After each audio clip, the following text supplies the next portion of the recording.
안녕하세요. 여기는 꿈 다시 보기 채널입니다. 오늘은 학교가 꿈에 나올 때 우리가 먼저 생각해 봐야 될 것에 대해서 이야기해 보도록 하겠습니다. 저희의 상상에서 꿈을 펼칩니다. 학교 꿈은 특히 여성의 꿈에 자주 나오는 테마라 하겠습니다. 학생 신분이거나 직업이 교사라는 이유만으로 학교나 교실 꿈을 빈번하게 꾸지는 않습니다. 또는 현실에서는 대학생이나 대학원생으로 살아감에도 꿈에서는 초등학교 시절의 교실로 돌아가 있거나 아니면 중고등학교 시절을 보냈던 어느 교실로 돌아가 있는 경우도 허다합니다. 아니면 학교의 다른 공간, 가령 운동장 같은 공간이 자주 나오는 이들도 있습니다. 대개는 학생 시절을 지나온 지가 꽤 되었음에도 꿈에서는 늘상 학교로 돌아가 있습니다. 물론 어떤 식으로든 학교를 벗어나는 장면을 꾸는 이들도 있습니다. 학교는 사회화를 교육하는 공간입니다. 사회화란 집단의 한 일원으로서 원만한 사회생활을 영위하도록 성장시키는 과정을 일컫습니다. 개인은 자신이 속한 사회가 공인하는 언어, 사고, 감정, 행동 등의 체계를 학습하여 집단의 기대에 맞는 가치관과 태도를 형성하게 됩니다. 여성의 경우 학교나 교실이 나오는 꿈을 자주 꾸는 것 같습니다. 꿈은 내적으로 학교나 교실에 머물러 지내고 있음을 보여줍니다. 학교나 교실, 기숙사 같은 공간이 지나치게 자주 나오는 꿈을 꾸는 여성들도 적지 않습니다. 학교는 학생들이 지켜야 할 규범과 규칙을 제시합니다. 상과 벌의 체계도 명확합니다. 학교에서 사회화 과정을 충실하게 거친다면 사회가 기대하는 모습의 사회인으로서 틀을 잘 갖추게 될 것입니다. 따라서 학교나 교실 꿈을 자주 꾼다면 자신의 사회생활 전반을 돌아볼 필요를 제기하는 것인데 사회적 관계에서 주로 어떤 두려움이 올라오며 어떤 어려움을 겪어왔는지를 조사해보고 달갑지 않은 진실이더라도 직면하는 용기를 내야 합니다. 왜냐하면 삶에 대한 불만족과 무력함은 학교나 교실에 머물기를 고집하는 태도에서 비롯될 확률이 높기 때문입니다. 사회생활에서 조그마한 실수라도 할까 전전긍긍하는 이들이 학교나 교실 꿈을 꿉니다. 또는 삶에서 어떤 흑역사도 만들지 않으려는 경직된 태도가 내면의 많은 공간을 학교나 교실로 만드는 것입니다. 과도하고 지나친 조심성과 경계하는 태도로 인해 성인임에도 주로 학교에 머물러 지내는 것입니다. 선생님도 여기에 해당되지 않나요? 질문이 너무 답정너. 그러니까 너무 실수할까봐 전전긍긍한 나머지 아무것도 못하게 되는 그런 사람 부러워요. 뭐 그냥 해. 일단 시작하면 의외로 이렇게 하다 보면 돼. 이렇게 얘기하는 사람이 부럽고 저는 그러니까 머릿속으로 이거 될까? 이렇게 하면 될까? 저렇게 하면 될까? 하다가 이제 주저앉는 케이스가 많아서 그게 제 학창 시절하고 비교를 해보면 학창 시절에는 수업 시간에도 선생님이 말하는 거 다 적는 스타일이었거든요. 적어본 적이 없다. 다 적고 쉬는 시간에 한번 이제 쭉 보고 그럼 그게 딱 외워지고 뭐 이런 스타일이었어요.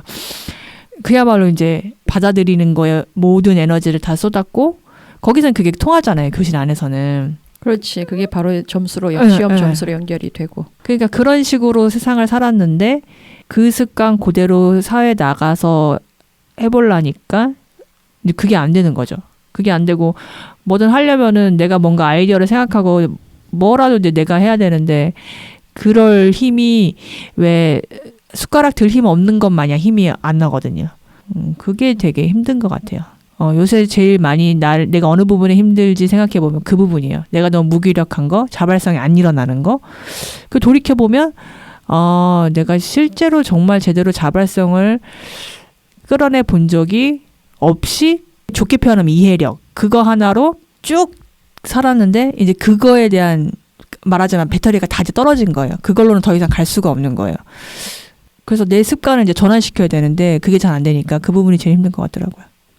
그래서 어떤 사람들은 왜 사회로 뛰어들면 사실 과목이라는 게 없잖아. 텍스트라는 게 없잖아. 그러니까 자기 개발서를 이제 텍스트 삼는 것 같아.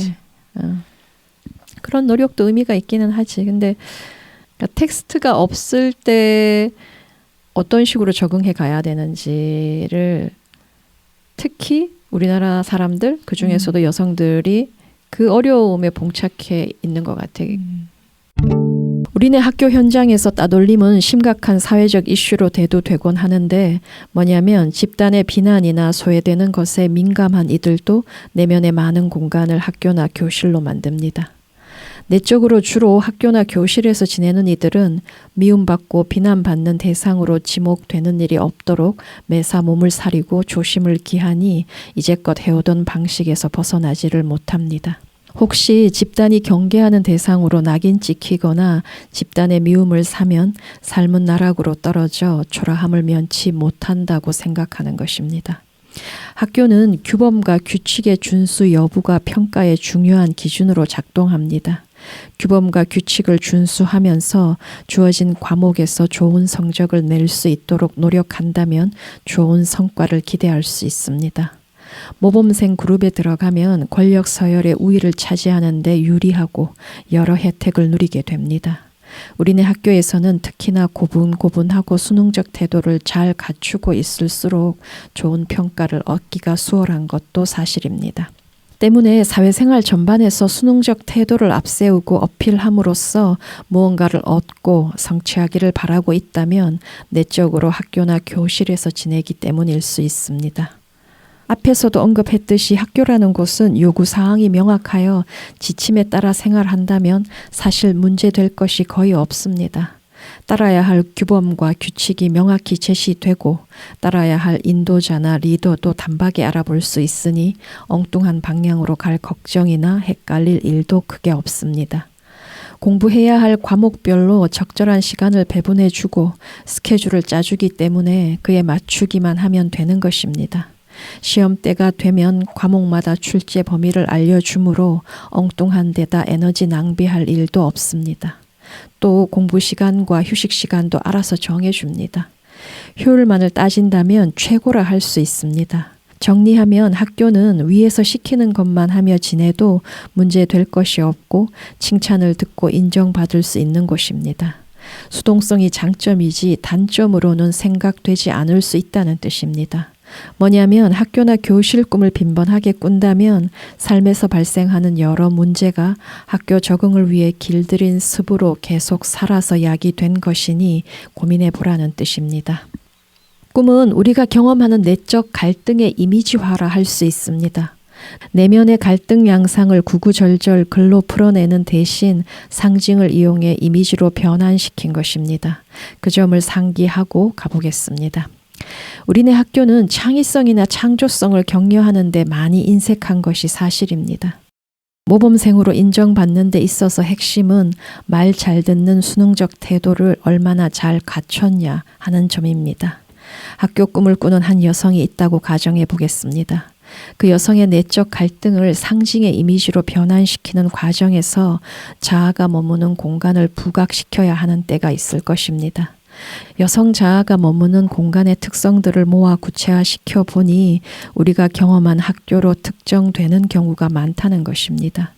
정리하면 우리를 둘러싼 환경이 우리를 길들입니다. 여성의 수동성이나 수능적 태도가 삶의 문제를 심화시킬 때 그것에 관여하는 환경적 요소는 학교인 경우가 적지 않다는 것입니다. 학교에서 지내는 탓으로 삶이 요청하는 바를 이해하지 못하게 되거나 당면 과제를 해결하는 데 어려움을 겪고 있다고 꿈이 알려오는 것입니다. 문제 해결을 위해 마땅히 요구되는 창의적 요소가 들어가지를 못하니 그 점을 깨쳐야 한다는 뜻입니다. 글이나 그림 같은 예술 활동에만 창의성과 창조성이 필요하다는 착각은 대단히 위험한 편견입니다. 여정에 가장 필요한 것은 창의성과 창조성입니다. 삶에서 발생하는 문제를 제대로 해결하고 앞으로 나아가기 위해서는 창의성과 창조성을 발휘해야 합니다. 학교 꿈은 이제껏 해오던 태도, 그러니까 시키는 것을 충실하게 해나가는 식의 태도에서 탈피해 새로운 시도가 필요하다는 점을 알려오는 꿈일 수 있습니다. 학교에서 지내는 이들의 문제라면 텍스트나 참고서 안에서만 길을 찾으려 하는 것입니다. 텍스트나 참고서가 심어준 고정관념과 편견에 사로잡힌 채로 지내면서도 정작 그 점을 깨치지 못하는 것입니다. 고정관념과 편견에 오염된 시선은 불안을 부추겨 학교에 머무는 것을 합리화합니다. 우리가 울적하거나 답답하고 무기력한 이유 대부분은 우리 내면에서 창의성과 창조성이 흐르지 못하고 있기 때문입니다. 내적으로 자아의 주 무대를 학교로 하는 이들은 영감을 얻지 못하는 영감 불능자로 살아가고 있는지 확인이 필요합니다. 영감으로부터 차단되어 있다는 뜻입니다. 우리가 알다시피 창조는 영감으로부터 시작됩니다. 영감은 탐색과 관찰에 부지런한 이에게 오는 축복입니다. 영감을 경험하지 못하는 인생이 텍스트 의존도를 떨어뜨리기 위해선 자신에게 일어나는 현상을 들여다보고 다시 들여다보고 잠시 후 또 들여다보는 것을 반복해야 합니다.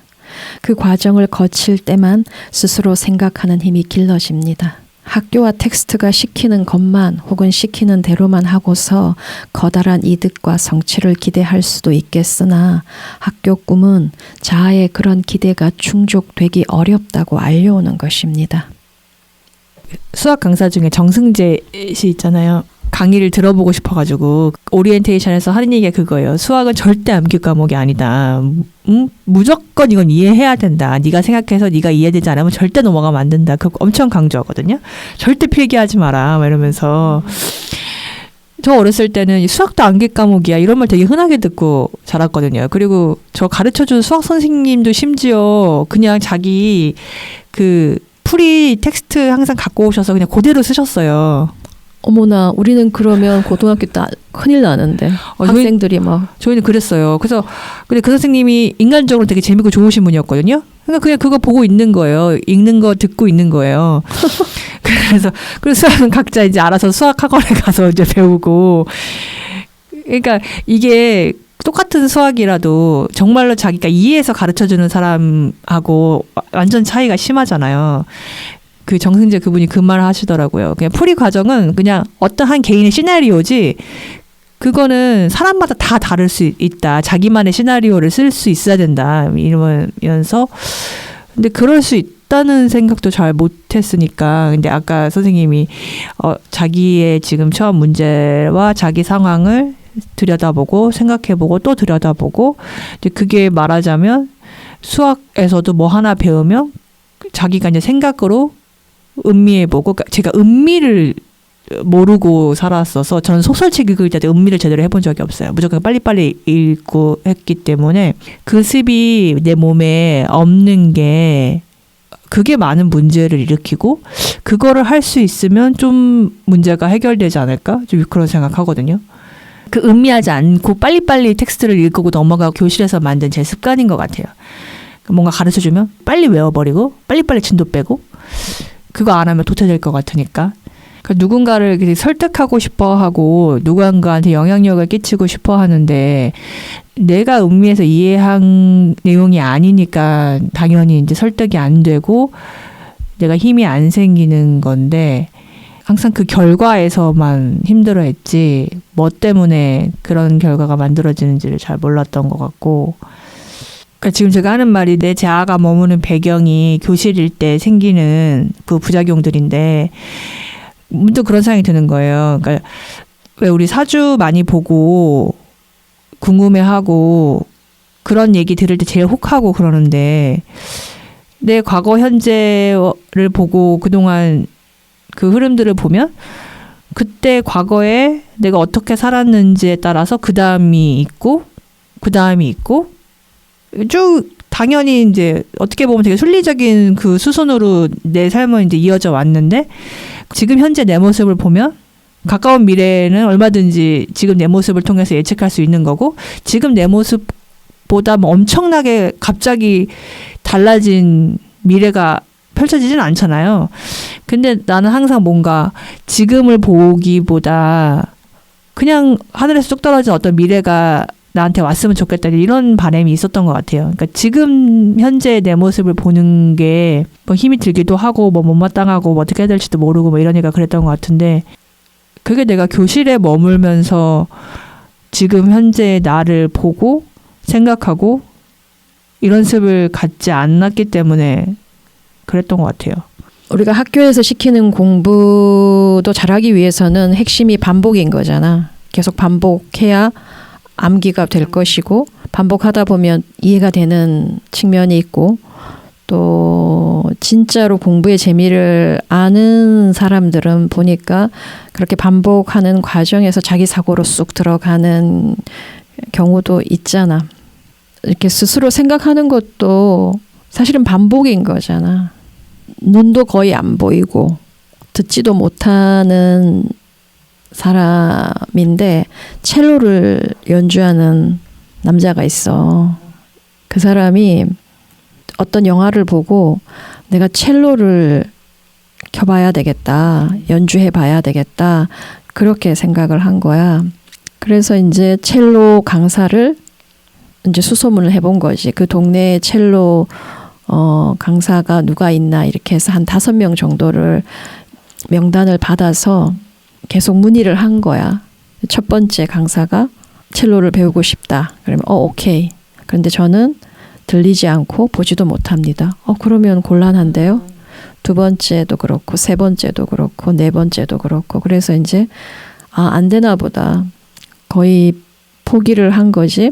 포기한 상태에서 그냥 별 기대도 거의 없었고 뭐 그 사람도 그렇게 나올 거다.